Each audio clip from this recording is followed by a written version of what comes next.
हर हर महादेव। हमेशा यही माना गया है कि शंकर भगवान हमारी हर मनोकामना को बहुत शीघ्रता से पूरा कर देते हैं और बहुत दयालु भी हैं, कृपालु भी हैं। लेकिन उन तक हमारी बात बहुत जल्दी से नहीं पहुंच पाती है। ऐसे में भगवान शिव के द्वारपाल यानी कि नंदी महाराज से भक्तों को अपनी गुहार लगानी पड़ती है।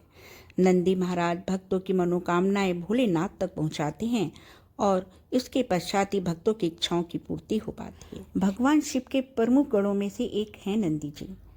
नंदी जी कैलाश पर्वत के द्वारपाल हैं। नंदी जी जो हैं वो बैल का रूप हैं। आप किसी भी शिव मंदिर में जाएंगे तो नंदी जी की मूर्ति अवश्य मिल जाती है।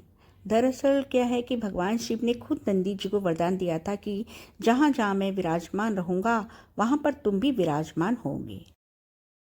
इसी के कारण शिव जी और उनके परिवार के साथ नंदी जी विराजित होते हैं। ऐसे में जब हम शिव मंदिर जाते हैं तो शिव जी की पूजा करने के साथ साथ नंदी जी की भी पूजा करते हैं।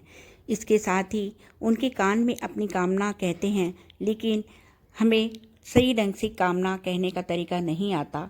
वही मैं आज इस वीडियो में आपके साथ शेयर करूंगी। शास्त्रों में भी आपने पढ़ा होगा कि शिव जी अधिकतर समय तपस्या में लीन रहते थे। ऐसे में नंदी जी ही वहाँ तैनात रहते थे, जिससे कोई भी उनकी तपस्या पर विघ्न न डाल सके। ऐसे में जो भी भक्त भगवान शंकर से अपनी कामना कहना चाहते थे वे लोग नंदी जी से अपनी मनोकामना को कह देते थे, जिससे वे भगवान शिव तक भी पहुँच जाती थी। ऐसा माना जाता है कि स्वयं भगवान शिव जी ने नंदी को वरदान दिया था कि जो तुम्हारे कान में आकर अपनी मनोकामना कहेगा तो उसकी हर इच्छा अवश्य पूरी होगी। हमें नंदी जी को कान में जब हम अपनी मनोकामना कहते हैं तो सबसे पहले हमें ओम शब्द का उच्चारण करना चाहिए। कुछ लोग कहते हैं कि उनके बाएं कान में अपनी मनोकामनाएं हमें बोले, लेकिन आप किसी भी कान में अपनी मनोकामनाएं उन तक पहुंचा सकते हैं। लेकिन ध्यान ये रहे कि आपकी जो ये मनोकामना है वो कोई सुन ना रहा हो, आसपास खड़ा हुआ व्यक्ति। आप बहुत धीरे से बोलें। बोलते समय आप जब भी नंदी महाराज के कानों में बोलते हैं तो हाथों को मुंह के दोनों तरफ रखकर ढक के, जिससे कोई आपके होठ भी ना देख ले कि आप क्या बोल रहे हैं, अंदाज़ा ना लगा पाए।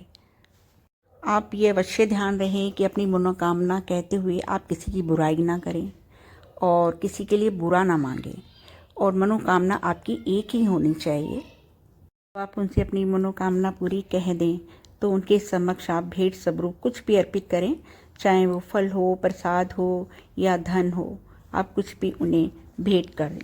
इस तरीके से अगर आप उनको अपनी मनोकामना बताएंगे तो नंदी महाराज अवश्य ही शंकर तक आपकी बात पहुंचाएंगे और आपकी कुछ ही दिनों में आपकी हर इच्छा पूरी करेंगे। ये आप करके देखिए, आजमाएं। ऐसे बहुत से भक्तों की इच्छाएं पूरी हुई हैं। लेकिन आपकी जब तक इच्छा पूरी नहीं होती आप ये किसी के साथ शेयर ना करें। और जब आप नंदी जी को अपनी मनोकामना बोलते हैं उसके बाद आप सीधे अपने घर की तरफ आ जाएं, पीछे मुड़कर ना देखें। जय श्री कृष्णा, राधे राधे, जय शिव शंकर। वीडियो अगर आपको पसंद आई हो तो आप शेयर करें, लाइक करें, सब्सक्राइब करें।